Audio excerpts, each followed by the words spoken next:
Ese es el tema que vamos a abordar a continuación y es los mosquitos y sus enfermedades. Muy importante saberlo porque a veces, dependiendo de la época del año, pues empezamos a ver que algunas enfermedades ya se alteran. Nuestro país tiene otras también enfermedades que son bien características, que nosotros las veamos, y pues lo mejor de todo siempre va a ser la prevención. Está conmigo el doctor Emilio Salazar, con quien vamos a abordar este tema. Doctor, bienvenido.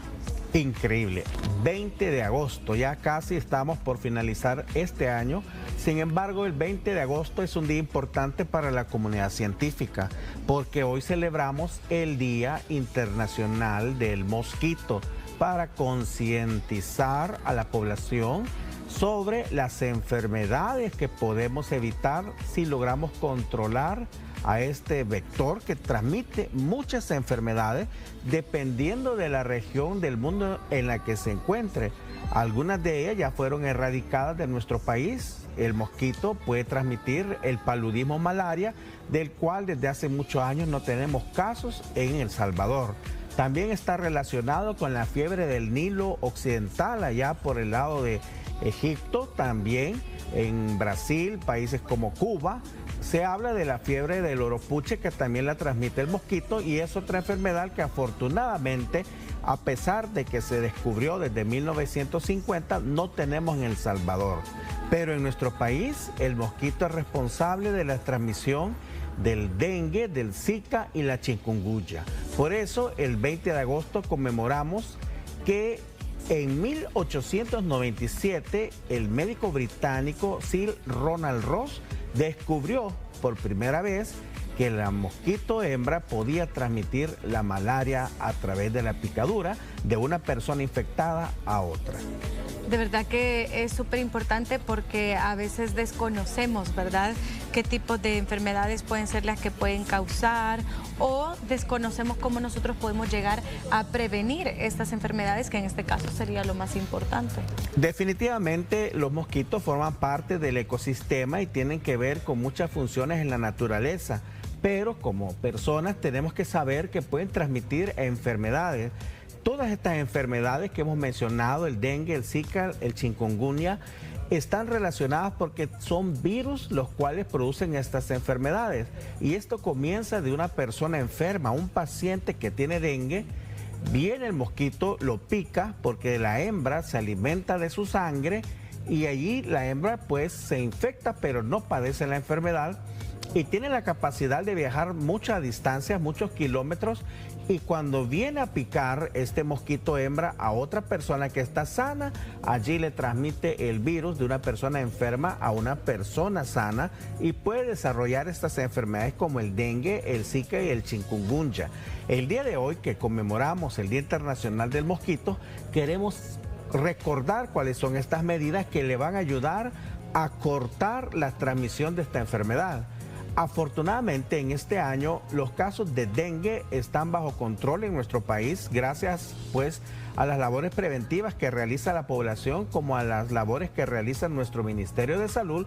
Sin embargo, si no queremos tener casos de dengue, tenemos que reforzar la eliminación de los criaderos de zancudo para evitar que puedan transmitir de persona a persona a través de la picada este virus. Y entonces, mi querido amigo, usted tiene que revisar en su casa que no haya ningún depósito que le esté acumulando agua, porque al aumentar la población de zancudos, aumenta la probabilidad de que haya transmisión de dengue. Y también es importante que usted cambie el agua de sus floreros, el agua de los depósitos de donde sus animales beben el agua, tiene que cambiarlo por lo menos cada 3 a 5 días y verificar que no haya ningún criadero de zancudo en su casa para poder frenar la transmisión de estas enfermedades transmitidas por el zancudo. Definitivamente, si hablamos, ya que usted dice las más comunes son el dengue, el zika y el chikungunya acá en El Salvador, yo sé que muchas personas probablemente dicen, lo abordan muchísimo, ¿verdad? Pero es que es súper importante porque son enfermedades que pueden llegar a convertirse en muy graves. Definitivamente, de hecho, dengue, hay por lo menos en el mundo 400 millones de casos al año. Y de estos casos pues hay una mortalidad importante. Ahora bien, dengue, zika, chikungunya son enfermedades que pueden compartir síntomas. que pueden ser leves como una fiebre con dolor de cabeza, dolor de huesos, y que puede aparecer también en el caso del dengue cambios en la coloración de la piel, porque la piel se vuelve de color rojo como un sarpullido, un rash o un exantema, y en el primer día de enfermedad usted tiene que prestar mucha atención a sus síntomas y considerar que puede ser una enfermedad por dengue. Recordarle que estas enfermedades, como son producidas por virus, no hay una cura, no hay un tratamiento con antibióticos. El principal punto es no automedicarse, mucho menos tomar antibióticos, y buscar la atención médica oportuna para que su médico pueda evaluarle y darle un diagnóstico clínico y determinar si no tiene síntomas de enfermedad. Esto es todavía más importante si usted es una mujer embarazada o si es un niño, un menor de edad o una persona de edad avanzada arriba de los 65 años de edad, porque son personas o grupos de riesgo más vulnerables de estas enfermedades. El dengue puede tener 3 fases. La primera es una fase aguda que dura aproximadamente 5 días y luego viene una fase crítica. Después del 5.º día puede caer la fiebre y hay 3 días sin fiebre, pero ahí vienen las complicaciones del dengue y luego la final fase es la de recuperación. Lo importante es que si usted tiene una sospecha o si su médico le ha dicho que tenga dengue, recuerde cuáles son los signos de gravedad o los signos de alarma, porque la mayoría de casos de dengue pueden tratarse en casa, pero si usted tiene alteraciones de la conciencia o empieza a presentar sangramiento de las encías, de la orina, de las heces, o dolor abdominal de fuerte intensidad o está vomitando demasiado, estos son signos de alarma que le pueden estar avisando de que algo puede estarse complicando, y mientras más pronto usted esté en el establecimiento de salud, los médicos podrán hacer pues los exámenes diagnósticos y los tratamientos pertinentes para ayudarle a recuperar su salud. Definitivamente. ¿Qué pasa cuando ya hay hemorragias? La principal complicación del dengue es la hemorragia. Hay una serie de mecanismos de inflamación que alteran los factores de coagulación, que alteran las plaquetas, y el paciente se define que un paciente cuyas plaquetas bajan por debajo de 100.000 es un paciente que está teniendo complicaciones hemorrágicas. Y hemos hablado que puede haber hemorragia de las encías, de la boca, de la orina, de las heces, pero también puede haber hemorragia interna, hemorragia dentro del abdomen, entre los órganos abdominales, y definitivamente un paciente en una situación de hemorragia es un paciente que se vuelve crítico porque todos los órganos pueden verse afectados a través de esta hemorragia y requiere pues su tratamiento en el hospital para poder ayudar en terapias de cuidados intensivos muchas veces que estos pacientes recuperen su salud. Lo más fundamental en el tratamiento del dengue en un paciente es que guarde reposo, que tenga una adecuada hidratación, control de la fiebre y detectar los signos de alarma, y después, una vez el paciente ya tiene signos de alarma, pues a través de las pruebas de laboratorio detectar cuáles son los órganos que están siendo más afectados y brindar el soporte a estos órganos para poder ayudar a superar esta enfermedad y sobre todo recibir un tratamiento adecuado, que no es en sí un tratamiento curativo, sino un tratamiento de sostén. Pero si esta enfermedad no se diagnostica o si por alguna razón no tuvo un tratamiento adecuado, porque a veces dar de más, dar antibióticos, utilizar esteroides u otros medicamentos, puede aún todavía complicar más un cuadro de esta enfermedad. Una recomendación muy práctica para los pacientes que tienen fiebre es utilizar para el control de la fiebre solo acetaminofén, porque el acetaminofén no se relaciona con hemorragia. Sin embargo, los otros medicamentos que usamos para la fiebre, como el diclofenac, la aspirina, el ibuprofeno, sí pueden aumentar la probabilidad de hemorragia en un dengue, y por eso es importante que aunque los síntomas le parezcan leves y usted sospecha que tiene dengue, esté bajo el tratamiento, la supervisión o el cuidado pues de su médico, quien sabrá pues indicar cuáles medicamentos, cuáles pruebas, cuáles exámenes necesita y detectar a tiempo los signos de alarma para poder determinar qué paciente necesita ingreso hospitalario. Eso era en el caso del dengue, ¿verdad? Y si hablamos del chikungunya. Bueno, en el chikungunya tenemos un cuadro clínico muy similar al dengue, pero característicamente es en el lenguaje original. Chikungunya quiere decir el dolor que encorva, es un dolor en el cuerpo tan fuerte que va a producir prostración, es decir, el paciente no va a poder incorporarse a sus labores porque el dolor es demasiado fuerte y tienen que tener especial cuidado pues también las embarazadas porque puede asociarse a complicaciones durante el embarazo. Todas estas fiebres pueden dar hemorragia, pero es menos frecuente de chikungunya que en la fiebre por dengue. Definitivamente. Y ahora el Zika.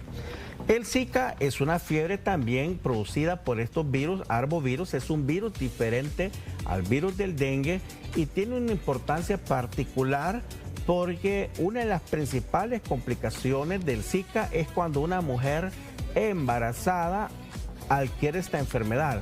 Se asocia a malformaciones fetales. Es decir, una embarazada más Zika tiene alto riesgo de tener malformaciones fetales, principalmente lo que conocemos en la medicina como microcefalia, es decir, que el cerebro, la cabecita del niño es de menor tamaño, y esto es muy importante porque tenemos que esforzar todo lo que esté a nuestro alcance para poder disminuir los criaderos de zancudo para evitar tener estas complicaciones. La mayoría de casos de dengue, de Zika, de chikungunya son leves, pero al menos uno de 20 casos de dengue va a ser grave. Y también hay un pequeño porcentaje, pero importante, de pacientes que pueden tener Zika y desarrollar complicaciones como malformaciones fetales y también casos de chikungunya que puedan tener complicaciones. Por eso debemos retomar las acciones para eliminar los criaderos de zancudo, porque muchas veces tenemos los zancudos en nuestra casa y bueno, en un país como el nuestro hasta de pronto es normal decir, bueno, me picó un zancudo el día de hoy, me picó un zancudo la semana pasada, pero cuando eso sucede estamos expuestos a tener estos virus dentro de nuestra sangre y desarrollar estas enfermedades. También es importante que si a usted su médico le ha dicho que tiene dengue, Zika o chikungunya, que usted utilice un mosquitero. Es decir, vamos al caso del paciente que ya está en tratamiento por dengue y está en la casa. Es muy importante usar el mosquitero, porque así usted impide que un zancudo le pique a usted, tome el virus de su sangre y continúe la propagación de esta enfermedad. ¿Qué errores se cometen, doctor, o cuáles son los más comunes que la población comete cuando estamos enfrentando algunos de estos síntomas que usted ha mencionado de cualquiera de estas tres enfermedades? Porque el salvadoreño tiene la mala costumbre de automedicarse y bueno, en nuestro país el acceso a medicamentos, gracias a Dios, es bien fácil, pero muchas veces no necesitamos una receta médica, entonces eso hace que nos automediquemos. Bueno, un error muy común, no solo en El Salvador, sino en Latinoamérica, es autodiagnosticarnos.